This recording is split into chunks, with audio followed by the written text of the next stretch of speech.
On m'appelait la femme la plus heureuse d'Abuja. J'ai épousé le chef d'Akam, un magnat du pétrole. Notre mariage a fait la une de tous les journaux. J'avais tout, l'argent, les voyages, le respect. Puis, notre fils Prince est né aux États-Unis. Tout semblait parfait. Sauf une chose, Prince était trop calme. À sa naissance, il n'a pas pleuré. Il a juste fixé le médecin jusqu'à ce que sa main tremble. Mon mari riait nerveusement. C'est un roi, les rois ne pleurent pas. Mais à la maison, c'était pire. Il refusait mon lait avec dégoût. Il ne mangeait qu'une bouillie spéciale préparée par ma belle-mère. 6 mois ont passé. Mon mari semblait épuisé, comme s'il travaillait toute la nuit. J'ai voulu comprendre. J'ai acheté une caméra espion déguisée en peluche. Je l'ai placée face au berceau. J'ai attendu le lendemain matin pour visionner les images. Je n'étais pas prête pour ce que j'allais voir. La vidéo a commencé normalement, puis à 3 heures du matin, mon sang s'est glacé. Prince, mon bébé de 6 mois qui ne sait pas encore ramper, s'est assis, droit comme un piquet. Il a frappé dans ses mains, une seule fois. Clap. La porte s'est ouverte et mon mari, le puissant chef d'Akam, est entré. Mais il ne marchait pas. Il rampait, à genoux, tremblant comme un enfant puni. Il s'est prosterné devant le berceau et a chuchoté « Bonjour, ô grand maître ». J'ai mis la vidéo en pause. Je me suis giflée pour être sûre que je ne rêvais pas. J'ai appuyé sur lecture et là, mon fils de 6 mois a ouvert la bouche.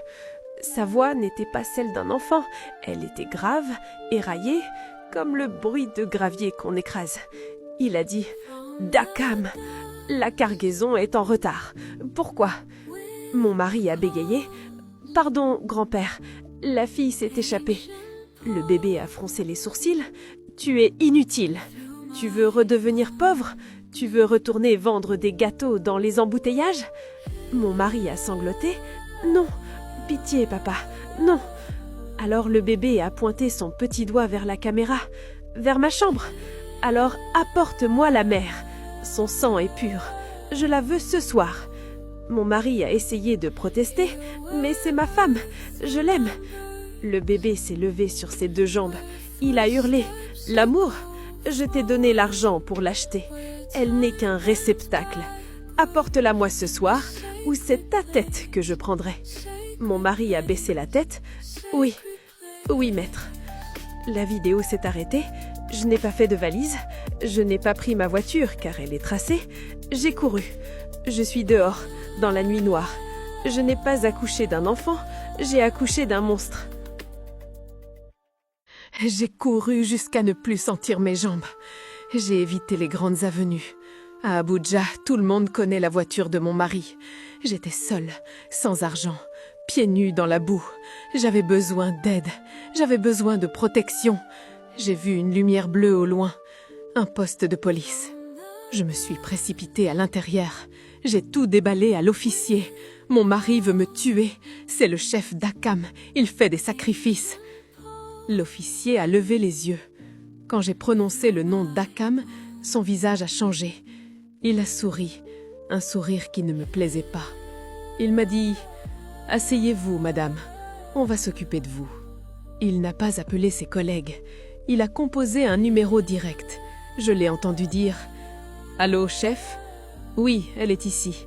Elle raconte des histoires de bébés qui parlent. Elle est en pleine crise, comme vous l'aviez prédit. Mon sang s'est figé. Mon mari les avait déjà prévenus. Il m'a fait passer pour folle. » L'officier a raccroché et s'est dirigé vers la porte pour la verrouiller. « Ne bougez pas, madame. Votre mari arrive avec le médecin. » C'était un piège. Il l'avait payé. Dakam possède cette ville. Je n'ai pas réfléchi. J'ai bousculé l'officier avant qu'il ne tourne la clé. Je suis ressortie dans la nuit. Je ne peux faire confiance à personne. Ils sont tous complices. Je ne pouvais pas aller à l'hôtel. Ils demanderaient une pièce d'identité. Je ne pouvais pas aller à la police. Il me restait une seule option. Ma mère, au village. J'ai supplié un vendeur de crédit téléphonique au bord de la route. Il a eu pitié de moi. Il m'a tendu son vieux téléphone. J'ai composé le numéro de ma mère. Mes doigts glissaient sur les touches. Ça a sonné. 1 fois, 2 fois. J'ai senti un immense soulagement quand la ligne s'est ouverte. J'ai crié « Maman, maman, c'est moi. Ils veulent me tuer. Aide-moi » Mais ce n'est pas la voix douce de ma mère qui a répondu. C'était ce bruit de gravier, cette voix grave et profonde, la voix de mon fils de 6 mois. Il a dit « Maman ne peut pas te répondre maintenant, elle dort, pour toujours. » J'ai voulu raccrocher, mais il a continué. « Je te vois, Sita, tu es près du kiosque rouge, retourne-toi. » Comment pouvait-il savoir? Je suis à des kilomètres de la maison. Le téléphone m'a glissé des mains. Je me suis retournée. Il n'y avait personne, juste un chien errant qui me fixait. Mais ses yeux, c'étaient les yeux de mon fils. Il est partout. J'ai couru vers la seule lumière qui restait allumée dans ce quartier, l'église de la délivrance. Je suis entrée en fracassant les portes. Il n'y avait personne, sauf le pasteur Jacob qui priait près de l'autel. Je me suis effondrée à ses pieds. « Mon père, sauvez-moi! Un démon veut ma vie !» Le pasteur s'est approché. Il a posé sa main sur mon front pour prier, mais il a retiré sa main brusquement avec un cri de douleur. Il m'a regardée avec terreur. Il a dit « Ma fille, ce n'est pas un simple démon qui te poursuit. Tu portes l'odeur d'un sacrifice royal. Qui est ton mari ?» Je n'ai pas eu le temps de répondre. Toutes les fenêtres de l'église ont explosé en même temps. Un vent glacial a envahi la salle, éteignant tous les cierges. Ce n'était pas le vent du dehors, c'était lui. J'ai entendu le rire du bébé résonner sous la coupole de l'église. Le pasteur Jacob a levé sa Bible. « Au nom de G !» Il n'a pas fini sa phrase. Une force invisible l'a soulevé de terre et l'a projeté violemment contre l'autel. Il s'est écroulé, crachant du sang. Il m'a hurlé dans un dernier souffle. « L'eau! Va à la rivière! Il ne peut pas traverser l'eau !» Même la maison de Dieu ne peut pas l'arrêter. Le pasteur est à terre. Je dois trouver la rivière. C'est ma seule chance. Je cours encore. J'ai couru comme une bête traquée. Le pasteur avait dit « Il ne peut pas traverser l'eau ». Je voyais la rivière au loin. Elle brillait sous la lune. C'était ma ligne d'arrivée, ma liberté. Je n'étais plus qu'à 100 mètres de la berge. Soudain, la nuit est devenue jour. Des phares, partout. 3 énormes 4x4 noirs ont surgi des buissons et m'ont encerclé. Le bruit des moteurs était assourdissant. J'étais piégée, juste devant l'eau. La portière s'est ouverte. Mon mari est descendu. Il ne rampait plus. Il était debout, fort, impitoyable. Il avait les larmes aux yeux, mais il tenait une corde dans ses mains.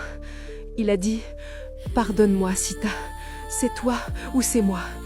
Et je ne veux pas mourir. » J'ai essayé de plonger, mais ces gardes m'ont attrapé par les cheveux. J'ai hurlé, j'ai mordu. Dakam m'a plaqué un tissu sur ma bouche. L'odeur de l'éther m'a envahi. Mes forces m'ont abandonné. La dernière chose que j'ai vue, c'est la rivière qui s'éloignait. Il me ramène à la maison. Le maître m'attend pour le dîner.